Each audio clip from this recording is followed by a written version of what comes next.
All right, and welcome back. If you were at the very first one, this is the second one in the evening. It is now 6:30 Mountain Standard Time, depending upon where you're at.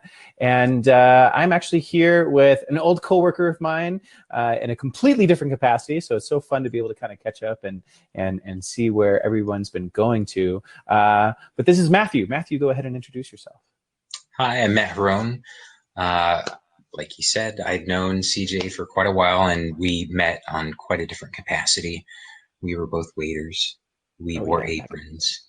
We Yeah, we carried did, trays. Uh, and we look my, good in how much black. we've grown. Yes, we did. Um, Currently, I'm working for Transamerica Retirement Solutions. We're a subsidiary of Aegon Financial, the European sort of mother company for what we do. We work specifically on my branch of the company with retirement, investing in different funds on behalf of companies and their groups. So my role, I work directly with customers and clients and client consultants who are part of our company who sort of facilitate the larging, like the funds that they invest in and sort of seeking out business. Me on a day-to-day role, I work with the legal aspect of our company. I make sure that forms that are being filed by participants bear the proper marks and seals and whether it be like notaries or like grand seals that have to be done, with very specific individuals. It's been a blessing working remotely. I've had so many opportunities that have Mhm. presented themselves as far as like bonus structure, reimbursement for not being housed at the company. If they do need to bring us all in and do face to faces, if we can't do it through Skype, the company pays for hotel rooms and travels, like arrangements, all of that. So Transamerica is you're really. I'm sorry, you're I was going to interrupt you real quick. You're actually in a really unique position with the kind of remote work that you do. The person I was talking to earlier, Brandon, Mm, he's been a remote tech employee for a long time, right? Back when they were still using landlines to be able to call each other, right? Back in right. those days. And you actually started off as a employee that went to a building and had the kind of traditional structure. Can you talk about what your company is currently doing right now and kind of that what the transition looked like for you? Initially, the building that I went to work in, that I trained in, held 4,000 employees. It was actually three buildings all in one. Each Mm-hmm. building five floors, but with connecting like wings and things like that. Yeah. So it was one major address, but really three huge buildings that held tons of employees. We had, like cafeteria with private chefs. You could go be like, hey, get me a chicken breast and throw it on the grill and do me a wrap. And then the company, we started sort of restructuring and going where the industry was going, and people wanted more flexibility with their time. Yeah. And it's 2018. People don't hold the same job for their entire life. You know, Based on the millennial sort of version of where we are in the workforce, people want flexibility, and if they don't have that flexibility, then you're expendable. And that sort of goes both ways, employer, employee. Transamerica recognized that, and while they're trying to bring their like larger resources under one roof, they want the people that can work remotely to work remotely. It costs less money. They can pay that Mm-hmm. employee. They can compensate them more. They can incentivize them better with retirement plans, whether it be like pre-tax and employer match and safe harbor money. They can turn around what they're saving and pass it off to the employee, which creates a stronger sort of following with the employee. You don't have a high turnover rate, and then you can do continued education. Uh, my company will pay for your degree up to your PhD. Uh, Wow.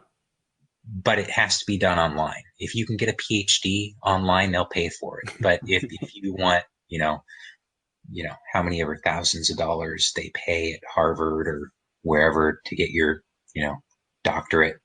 They're not going to do Yeah. that. They want people that are going to be fiscally responsible, and Hmm. that sort of follows their bottom line. They want to service their clients the best that they can, Hmm. and as a result of that, they're able to service their employees. That's incredible. So tell me about this transition from you actually, having an office to go to, and what you had to change from going from that position to, I mean, you didn't necessarily change your job. You just changed where you're performing your job. So tell Right. me a little bit about like how different it is, working from a desk at home compared to working at a desk there. Uh, the company that I work for, the software program that they use constantly pushes work in your direction. It's a program called AWD, Hmm. and it stands for Automatic Work Distributor. And so you log in and you work on a piece or a function of a project, and you put your time in it. They can go through and they can like log your keystrokes, and they can view your monitors and listen to your phone calls and things like that. And if Hmm. you're not being productive, you get a supervisor who's also working remotely, who pops up and is like, "Hey, are you working on a project? What's Yeah. going on? Like, can I help? Can I offer you assistance? I've been doing this for 15 years." Hmm. And if you're not being productive, there might be some, coaching that happens with the employee. The Hmm. most successful employee is the one that is there ready to go when the clock starts ticking. We have certain codes that we can enter onto our computers for like personal time. You need to run to the restroom, or switch the washer and dryer. The Right. UPS driver knocks on the door. There's codes for things like that. But for the most part, they expect you to be productive. You have a closed door. You enter your work environment. You have the proper tools to succeed. It really is no different than being in the office, other than the fact Mhm. that I don't have the custodian walking by, picking up my trash can behind me. Um, Right. you know, People throwing footballs, a couple of, walls down the cubicle farm. Yeah. You get out of it what you put into it. If you come into it with the mentality, I'm going to succeed, I'm going to put my time in, I'm going to protect somebody else's investment, Hmm. uh, you get out of that what you put into it. And that comes from, opportunities for advancement. The company that I work for, they're really big into, rewarding their top performers. There are all kinds of incentive programs out there, whether it be like from, asset retention, loss prevention. Just you have an idea, you're like, hey, we're working with this provider. We can get the same thing over here. You just submit it through an email. They review it. And if they save money, they'll pass that on to you. Wow. It's no longer the little fish in the big pond. You can quite literally, in my position, uh, sort of rub elbows with people right at the top of the company. Hmm. I recently went to an event that I was invited to, called Transamerica Proud. They're a civic group. And I went in, I came out of it realizing I'm the lowest paid person on this totem pole. At first, I was like, maybe I don't belong here. Yeah. And then I started getting emails from people that were like, oh, it was great. Maybe you would be great for this role, and we'd like to see you Mm. for this event. And I was like, oh, okay, great, Yeah. excellent. And then I start doing like LinkedIn searches and searching them on the company intranet and the directory. And I'm like, wow, I didn't realize that's who That's that who that person was. was. Yeah, Yeah. amazing. Yeah. So tell me a little bit more about like you actually going into and having some face-to-face time compared to just a video FaceTime. How often does that happen, and how often do they have like company events? So once a month, you have to travel to like an information hub. We have four. We have one in Denver, one in Cedar Rapids, Iowa, which is where I'm at currently, Hmm. St. Pete, and then we have one in Wayzata, Minnesota. Hmm. Um, and then we have sort of like a micro location in Plano, Texas, just north of Okay. Dallas. Um, the company, based on where your team is situated out of, they will travel you out there for up to 4 days out of the month, once a month. Typically, it's no more than 2 days in a hotel room. They Hmm. handle the accommodations, and if they don't take you into the office in the hotel that they put you up in, you'll go downstairs during your working business hours and meet in the conference room with the people that are on your team, people that work on the same projects as you. And Nice. that's like me and my supervisor, and then a couple of his supporting staff, and then like 16, 17 of my peers. So it's a nice turnout, and you sort of get to, develop outside work bonds with the people that you work with. It's not as impersonal as a Skype message. Uh, Right.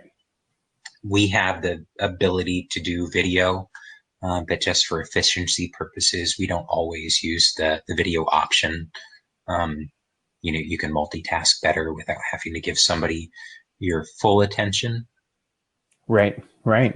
Did So, I say how have that you horrible? kind of adjusted when you've now that you're doing remote work most of the time, right? Now you're kind of doing some, like you said, just a few days a month, actually being in person with other people that are working on the same projects as you. But how are you maintaining that level of I guess camaraderie and company mission, even though you're not in an office constantly surrounded by it. How are those kind of things either enforced with you, or how do you feel that you are just kind of attached to it?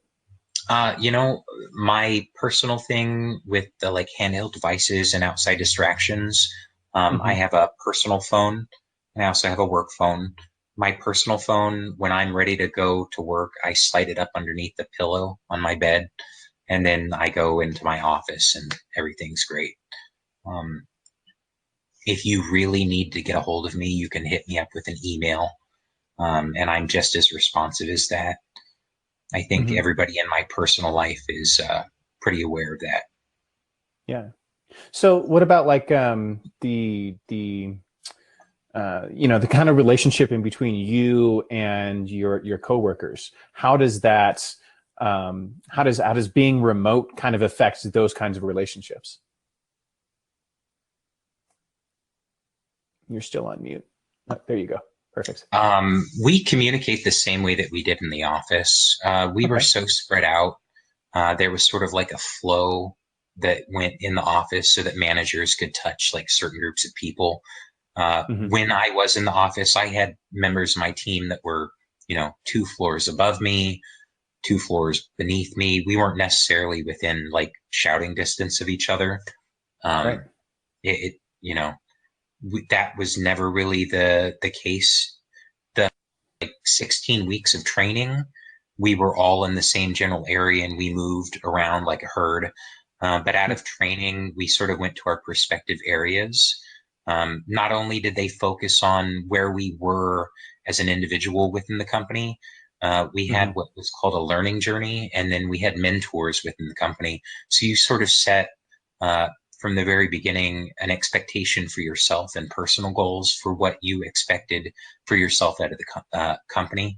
So in the Oh, future, that's if you great. wanted to move into like an account manager position, they would put you in a proximity with those individuals, so that you could sort of, learn prior to going into those roles. The diverse nature of the office structure with Transamerica was Hmm. really intuitive. They've really spent the time, and again, they're not where they want to be, but hopefully by 2020 they will have attained, a majority of their goals. That's fantastic. So, what are outside of this particular? Oh, so you mentioned Skype. You mentioned this other tool, and I forgot this acronym that you had used for it. AWD, the Automatic Work AWP. Distributor. Yeah. So, outside of those two tools, what are some other things that you use on a daily basis?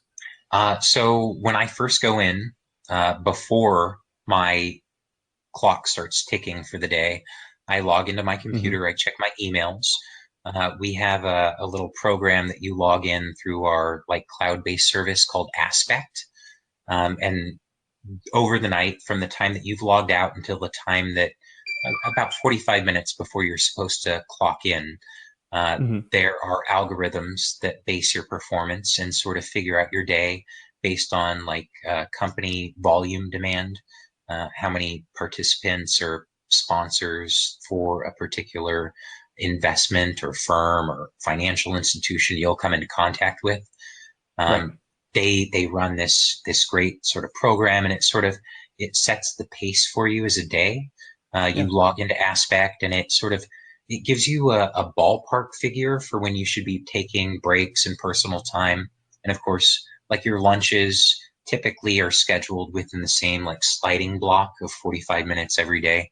So Hmm. you can sort of like you have one solid time that you can get away from the office or from your, home office for an hour and sort of, take a breather, reevaluate, do research. You can do printing and things like that. Um, Aspect it's huge, and it also connects with your team members. If you need to schedule time in between customer interactions, you can schedule that through our Aspect program. Somebody that you're working on a project with, and you've had one-on-one contact with a client, and you Hmm. sort of need to pass off like sensitive information, whether it be how their investments are handled, or like contacts being referred back to their company. You Yeah. have that opportunity to do that one-on-one with your team members through Aspect. And then we track our hours through a program called Workday. And Hmm. that's like payroll. And then part of payroll includes your own like retirement account, which the company that I work for really has a fantastic retirement. Their employee match is, you Yeah. know, I work for a financial company, so of course they've got it on par. Of But yeah, course. it is a multitude. There are multiple programs and sources that we use. Skype is huge within my Yeah. company. Mm. Microsoft Link, Mm. which came Hmm. out in 2013, is still Yeah. huge with my company. Wow. Um, we do what we do really well, and what we don't do really well, we outsource to companies that really have a good footing. Microsoft, Google, we use Yeah. Google a lot. Mm. Um, very little Internet Explorer. We use Chrome everywhere. That Yes. I'm a cloud-based fan. computing is amazing. Hmm. So, Oh, fantastic. So, okay, there was one more thing that I definitely thought that we should kind of touch on, and that is, what are some kind of processes that you've felt that you've had to develop for yourself that have helped you either increase your own productivity or have been necessities for you to kind of maintain this high level of productivity remotely compared to, again, being in an office. You already kind of right. mentioned something earlier, which is like that whole sliding your personal phone underneath the pillow in your bedroom Yeah, before you start yeah. work, that sort of thing. But outside of that, what else have you done? I've held myself accountable. I have set my own personal goals. Hmm. And I realized that if I don't show up and if I'm not present, it's not going to happen. And I've tested the waters with remote working.